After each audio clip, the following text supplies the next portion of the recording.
In this tutorial, we'll be going over empirical formulas and molecular formulas. How are these two different? An empirical formula is the simplest whole number ratio of each element in a molecule. Say we have C2H4O2. We could simplify this into CH2O, and we can't simplify this any further, so this is the empirical formula.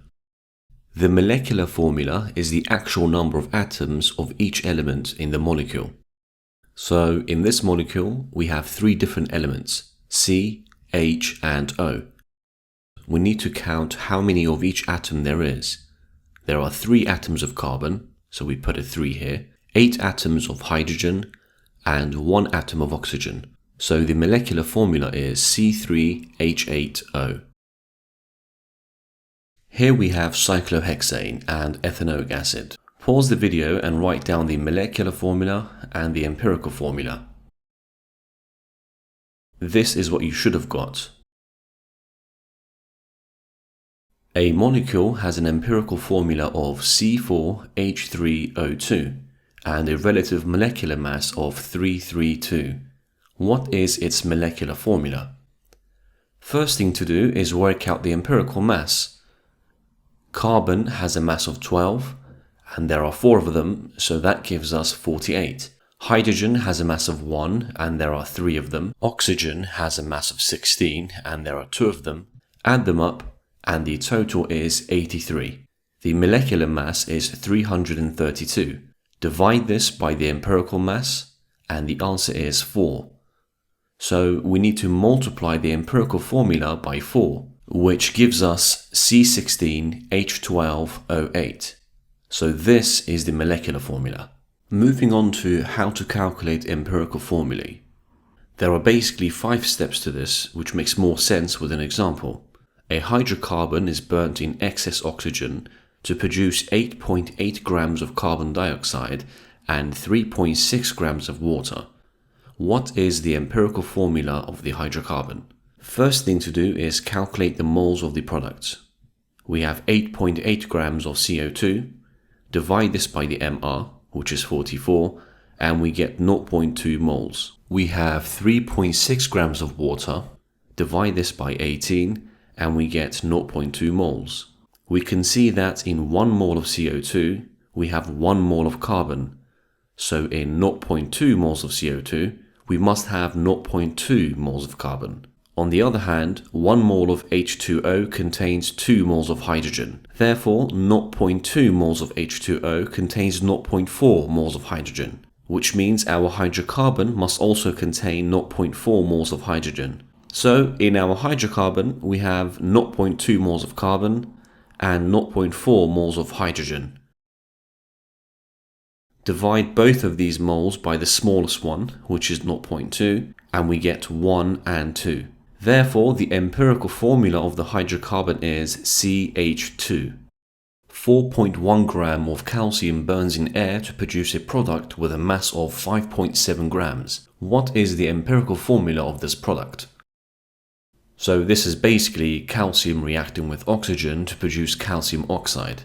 We have 4.1 grams of calcium, 5.7 grams of calcium oxide, so the mass of the oxygen must be 1.6 grams. Now we get the moles of the reactants. So for calcium, we've got 4.1 divided by 40.1, which is 0.1 moles. And for oxygen, we've also got 1.6 divided by 16, which is also 0.1 moles.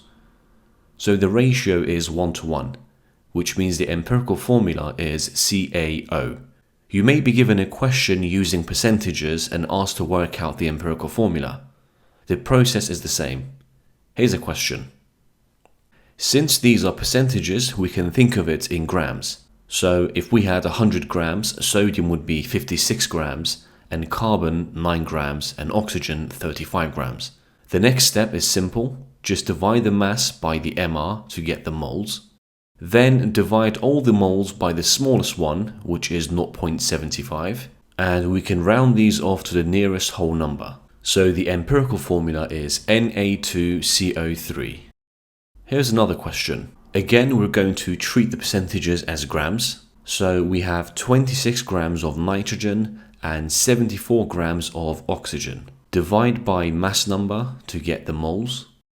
Divide moles by the smallest mole, and we get 1 and 2.5. We need whole numbers, but unlike the previous question, we're not going to round off. Instead, we multiply everything by 2, and this gives us 2 and 5. So the empirical formula is N2O5.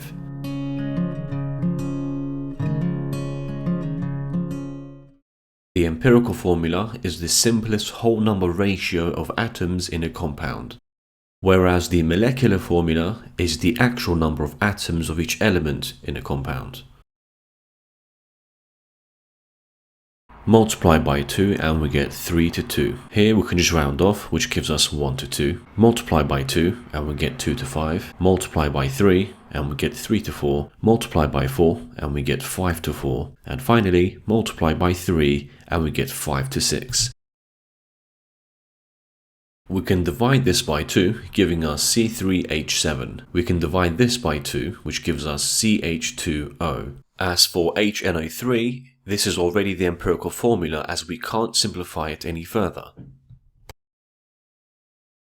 Divide the molecular mass by the empirical mass. So for NH2, we do 64 divided by 16, which gives us 4. You then multiply this by NH2, and you get N4H8. And it's the same concept for the other two.